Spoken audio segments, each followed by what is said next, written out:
And so, I agree with you, Fritz. At the end of the day, I believe that's my mission, is to show people, as imperfect as I am or you are, what one person can do. Finish. Go ahead. No, that's a good place to take the next question. All right. Brian in Houston's gone. Let's talk to Joe in San Marcos. And I guess San Marcos is in Texas, too. I guess that's south of Austin. Are you calling from Texas, Joe? Yeah, San Marcos. Go ahead. I'd like to, I think the root of the problem is psychopathy. And I'd like you to go into detail about what psychopathy is, how brain scans of psychopaths show that they're different. They are malfunctioning humans, almost like a cancer. And if you could go into detail about what psychopathy is, how important it is for people to understand to protect themselves. Well, we know that maybe 1 out of 200, 300 people, they debate the numbers, as a psychopath and doesn't just not feel people's pain, but actually sadomasochistic or masochistic psychopaths. And then you get into this whole point that, myself, I don't feel violent against anybody until I see them hurting innocents, women, children. And then it's a violent rage. But see, they would actually enjoy hurting innocents. It's the opposite. Fritz, what's your comment on that? I think the point he brought up allows me to introduce something very, very important, a very important thing. I hope the listeners catch this.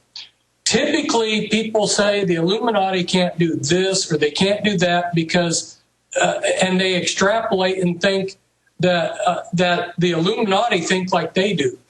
If you look at brain scan of somebody who's a multiple personality, if you look at like what the caller was talking about, people that are psychopaths and sociopaths, their brains are physically different. We're not talking about people running the Illuminati that think like us at all. They're totally different. Do not think that these people, if they're even people, they're not of this world. I mean, spiritually, mentally, the brain scans, I've seen the maps, they're not us. And that's why we have a blind spot to them. Exactly. And that's an important point for people to get across is because they go, well, if I was in their shoes, I would do this, this, and this. It has nothing to do with how you think. They don't think anything like we do. Nor are their brains physically the same as ours. What from your research? They're artificially trying to create this in the general public, obviously, but genetically or historically, how many people out of 1,000 are like this? Well, the mind control here in the United States, when I went to prison, it was about 1 in 40 had the total Illuminati mind control.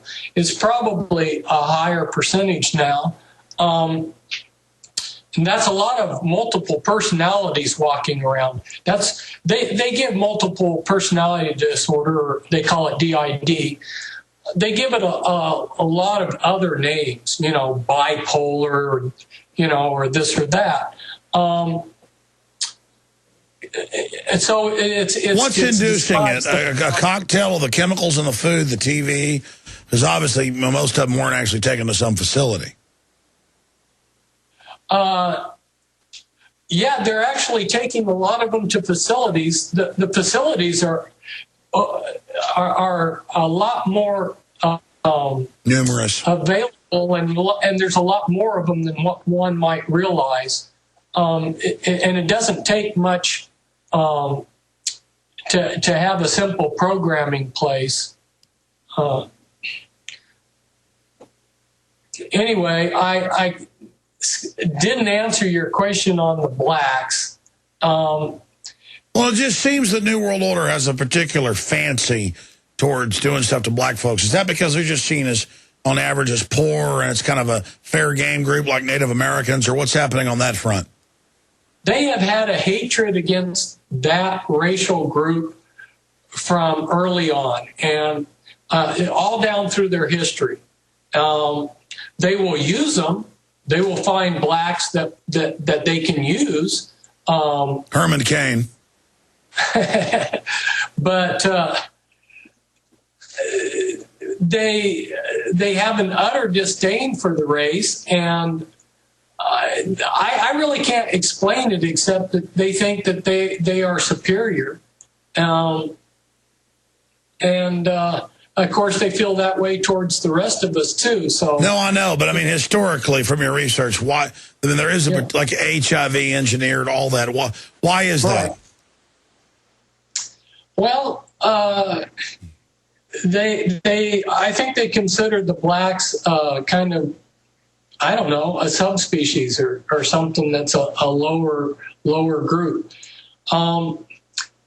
That's a good question. There's a lot of prejudice amongst the Illuminati towards that. That's why you see within the Masons, the Prince Hall Lodge, they say we believe in the brotherhood of all men, but the blacks are the only race that have to have their own lodge system, the Prince Hall Lodge system. I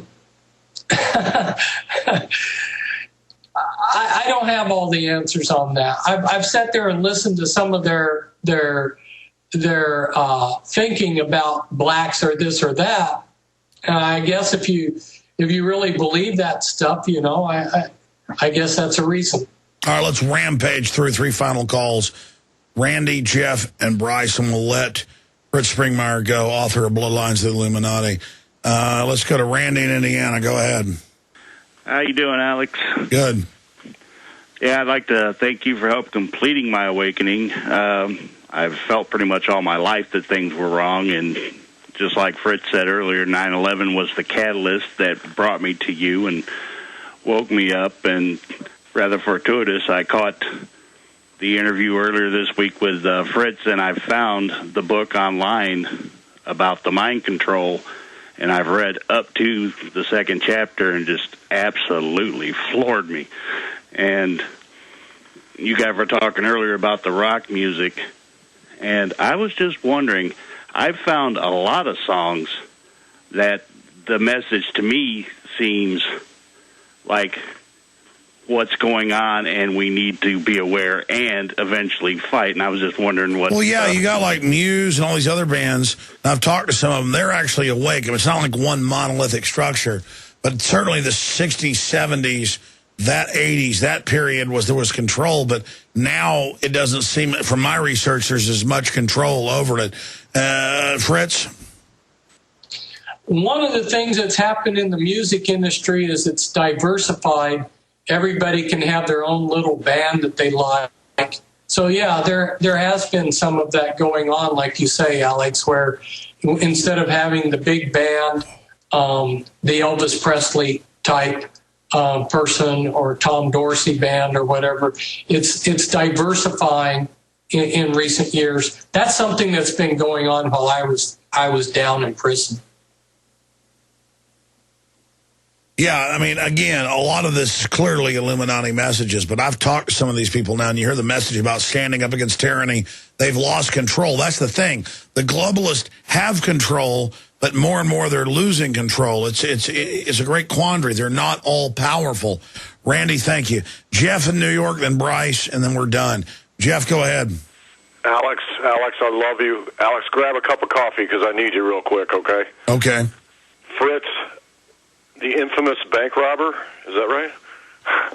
That's a joke. I just was introduced to you recently on Alex's show, and for the listeners, go through YouTube and check out this gentleman's work.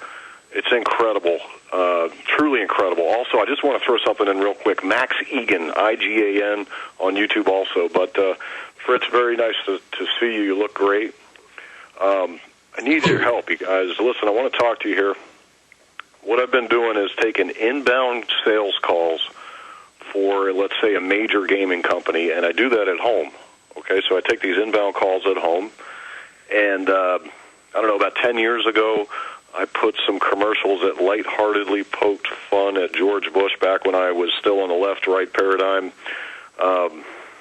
And ever since, I've been experiencing some harassment, you would say. Well, now that I'm taking these inbound calls, it has stepped up. And it's interesting that you brought the black thing into it. It is interesting because, you know, part of what they were doing, call me N-word lover for a while.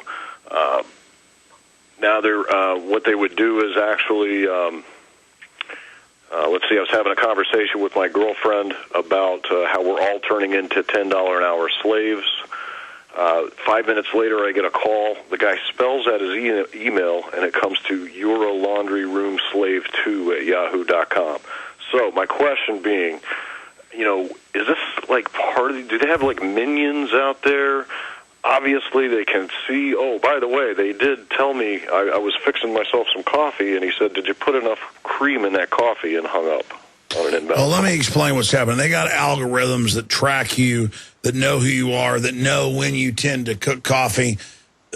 They've got, with these new smart meters that scan your electricity, they can tell off the algorithm on your TV, off the power fluctuation, what you're watching. That was in the San Francisco Chronicle today. And they have millions in the U.S. of people hired for Department of Defense, think tanks, consortiums, different groups, to harass, to troll. This is their army online. This is in the news. Operation Sock Puppet, Megaphone, all of that. We will watch one person with 20 different handles on my website, Infowars.com, having fake discussions about everyone agrees Alex Jones, you know, works for the Vatican or Keebler Elves or whatever, or the Illuminati or whatever. And we will watch the same person. We let them operate because we're learning about these people, but that's all admitted. And so what happens is it's just gangs of crooks that try to knock down the nail that sticks up. And there's a lot of this. This has been confirmed. This has been in the news. Fritz, your comment on it. Yes, and once they start harassing somebody, once you're on the poop list, it doesn't seem like you come up. It's just this thing will be ongoing for years. And I know lots of people that have ongoing harassment year in, year out. And but we call it enjoyment. The calls constantly at the house, the mail being sent to us from other, the harassment, the death threats. I mean, Fritz, that's a sign you're over the target. Yes, exactly. Yeah, so just enjoy it, sir. I mean, that means you did the right thing. I mean, this is a real badge of honor here. You ought to really enjoy this. Look what's happened to Fritz, though. I mean, what an incredible story for that to happen to him. Of course, you know, and now they're calling me pedophile. Let me tell you, I actually changed location, went out west to New Mexico, ended up having tires slashed, cell phones stolen, and keys stolen out of the ignition within 24 hours. Went to Florida looking for work. Same harassment. Come back up to New York, and my girlfriend's tires are slashed. Well, you might have worked in some project, too. I've seen that with certain people that worked in things that weren't really clear what they were working in. Thank you so much, Jeff. Final caller for Fritz Springmeier, Bryce in Missouri. You're our tail gunner. Go ahead. All right. Well, thank you for taking my call, guys. I appreciate what you're doing. Staying up this late at night. Please excuse me for my cold. I got a question, and then I want to make a comment, and then dovetail that, because I think I can answer that question about why blacks are targeted. But my question is I have a documentary shortly coming out, and I use clips from you, Ike, Alan Watt, you know, you name it, even Springmeier. I have a clip from his book, Bloodlines of the Illuminati.